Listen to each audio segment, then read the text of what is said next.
నమస్తే welcome to reflection news. ఆశ cancer ఉన్నోడిని బతికిస్తుంది, భయం అల్సర్ ఉన్నోడిని కూడా చంపేస్తుంది. ఇది ఓ సినిమా డైలాగ్. ఇంతకు ముందు కరోనా మహమ్మారి సమయంలో మనం ఎంతో మంది ప్రాణాలు కోల్పోవడం చూసాం. కొందరు భయంతో చనిపోయారని మన ఇళ్ల దగ్గర మాట్లాడుకుంటూ ఉంటారు. ఇప్పుడు చైనాలో మరో వైరస్ వచ్చింది. హ్యూమన్ మెటాప్న్యూమో వైరస్ కారణంగా అక్కడి ఆసుపత్రుల్లో వేలాది మంది ప్రజలు ట్రీట్మెంట్ తీసుకుంటూ ఉన్నారు. దీంతో భారత్లో కూడా ఆందోళనలు మొదలయ్యాయి. కేంద్ర ఆరోగ్య మంత్రి జేపీ నడ్డా ఈ వైరస్ వ్యాప్తిపై కీలక వ్యాఖ్యలు చేశారు. హెచ్ఎంపీవీ వైరస్ గురించి ఆందోళన అవసరం లేదని తెలిపారు. ఇది కొత్త వైరస్ కాదని, దేశ పౌరులు ప్రశాంతంగా ఉండాలని సూచించారు. 2001లో తొలిసారిగా గుర్తించిన ఈ వైరస్ ప్రపంచవ్యాప్తంగా చాలా ఏళ్లుగా ఉందన్నారు.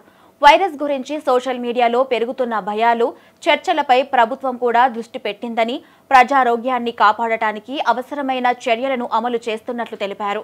శ్వాస సంబంధిత అనారోగ్యాలను ఎదుర్కొనేందుకు భారత్ అన్ని విధాలా సంసిద్ధంగా ఉందని ఐసీఎంఆర్ స్పష్టం చేసింది. హెచ్ఎంపీవీ సోకిన వారిలో ప్రధానంగా శ్వాస సంబంధిత సమస్యలు ఉన్నాయన్నారు.